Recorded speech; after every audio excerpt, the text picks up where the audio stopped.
Remember the eye poke incident that cost the Indiana Fever Game 1 of the playoffs? Guess what? DiJonai Carrington denies it even happened, let alone intentional. The WNBA Players Association just called out one of women's sports' biggest allies. In a shocking turn of events, they accused veteran columnist Christine Brennan of perpetuating harmful narratives after her interview with Carrington. USA Today is not sitting down, slamming the Players Association for targeting the integrity of their reporter. Let's break down this controversy that's rocking the foundations of women's basketball. At the center of this storm is Caitlin Clark, the Indiana Fever's superstar. Clark's debut season has been nothing short of spectacular, with her sharpshooting and court vision drawing comparisons to some of the game's greatest. Her impact was immediate and electric, breaking 62 records in her debut season, regularly filling arenas and dominating highlight reels. But as Clark's star shined, a single moment in a crucial playoff game against the Connecticut Sun would thrust her into an unexpected injury. What transpired next would test not only Clark's resolve, but ignite a fierce debate about player safety, player ethics, and the very future of media reporting. The repercussions of this incident would reach far beyond the hardwood, challenging the relationships between players, journalists, and the league itself. In the blink of an eye, within the first 2 minutes of the playoffs, a controversy would divide the basketball world. Caitlin Clark laid on the court clutching her face. No foul called. A single swipe of the hand would ignite a debate about sportsmanship, referee integrity, and player safety. The fateful moment occurred during Game 1 of the WNBA playoffs between the Indiana Fever and the Connecticut Sun. Just a few minutes in, Sun guard DiJonai Carrington attempts to disrupt Clark's shot. Bam! Catches Caitlin right in the eye. The crowd gasps.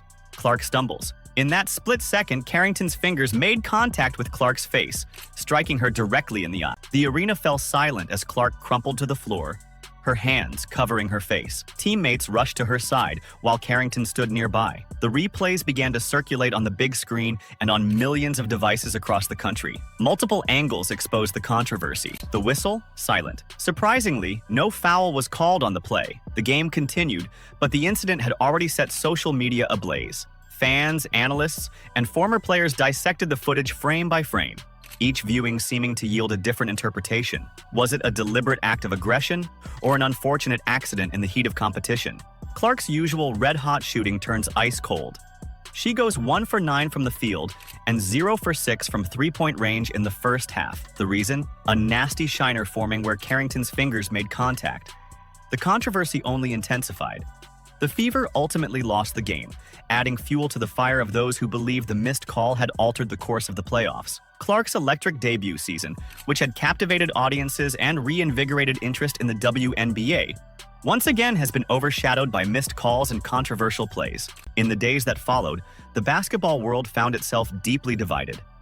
Some rallied behind Clark, pointing to her status as the league's new star and questioning why more wasn't done to protect players. Others defended Carrington, arguing that such contact was an inherent risk in a physical, fast-paced game. As the pressure mounted, both Clark and Carrington found themselves at the center of a media storm neither had asked for. Clark, known for her fierce competitiveness and focus on the game, remained largely silent on the issue, letting her play speak for itself. Carrington, facing accusations and heated speculation, maintained that the contact was unintentional. The league office, caught in the middle, faced calls for a retroactive punishment, or at least a statement addressing the incident. Their silence only fueled further speculation and debate. Meanwhile, coaches and players from other teams were peppered with questions about the incident, forced to weigh in on a controversy that threatened to overshadow the playoffs themselves. As Game 2 approached, the tension was palpable. Would there be retaliation? How would the referees handle the increased scrutiny? The incident had transformed a playoff series into a referendum on player safety,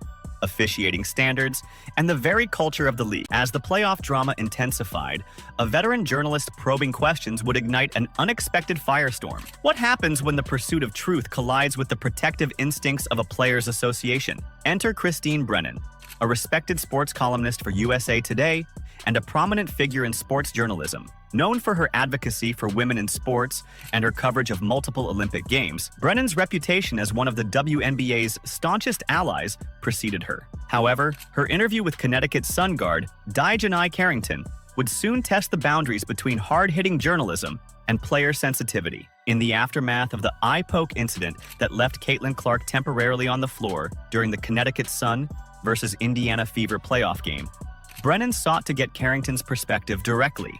The interview, intended to shed light on the controversial play, quickly became a flashpoint in the ongoing debate about player safety, referee integrity, and media responsibility. Brennan's questioning was direct and uncompromising. When asked about the incident, Carrington responded, "I don't even know why I would intend to hit anybody in the eye." However, it was Brennan's follow-up question that truly struck a nerve. She inquired if Carrington and her teammate Marina Mabry were laughing about Clark's injury later in the game, an allegation that visibly agitated Carrington. This exchange would prove to be the spark that ignited a fierce backlash against Brennan and USA Today. The WNBA Players Association swiftly condemned Brennan's interview, accusing her of perpetuating harmful narratives and questioning her professionalism. WNBPA Executive Director Terry Jackson didn't mince words, stating, "You have abused your privileges and do not deserve the credentials issued to you."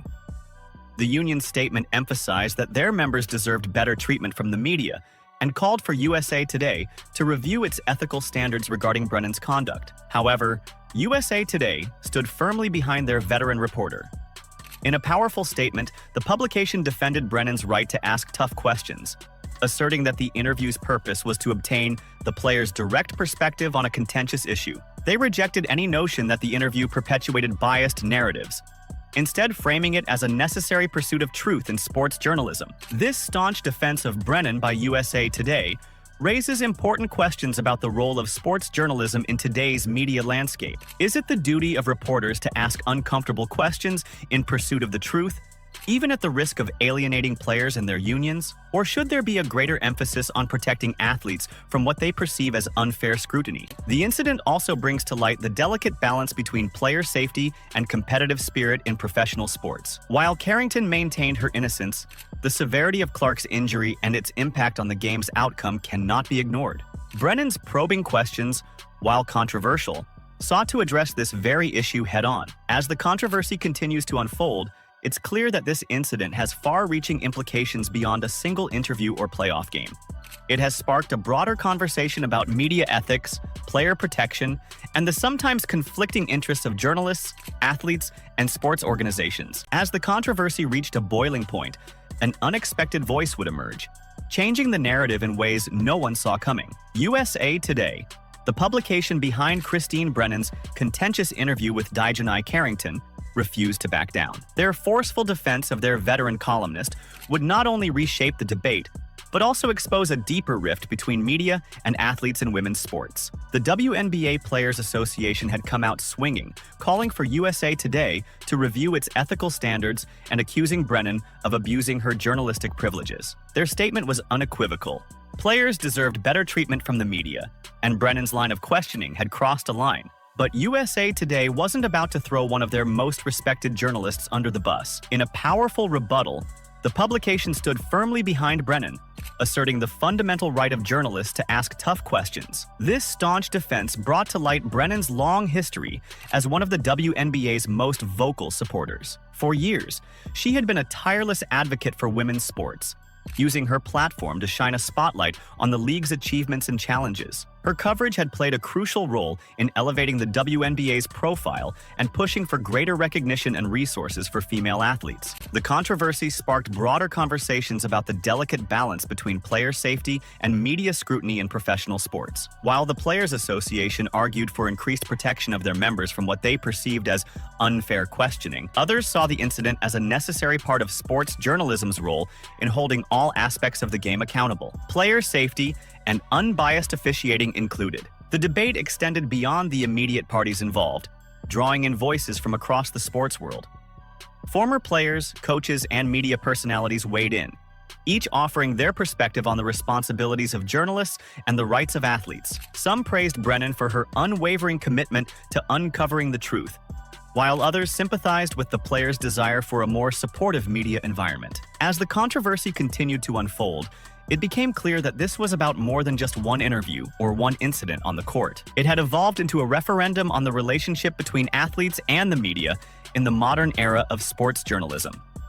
Amidst the heated back and forth, an unexpected voice would cut through the noise. Caitlin Clark, the player at the center of the original eye poke incident, finally broke her silence. Her response would add yet another layer to the complex narrative unfolding before the basketball world. Clark, known for her fierce competitiveness on the court and her measured approach off it, offered a perspective that caught many off guard. She stated that she did not believe Carrington had intentionally poked her in the eye, effectively showing the grace off the court that has endeared so many fans to her. This measured response from Clark served as a stark contrast to the heated rhetoric that had dominated the discourse. It highlighted the complexities of the situation and her ability to rise above the controversy. The WNBA eye poke controversy has exposed deep rifts between players, journalists, and league officials. While USA Today defended Christine Brennan's right to ask tough questions, the WNBPA accused her of perpetuating harmful narratives. This clash highlights the delicate balance between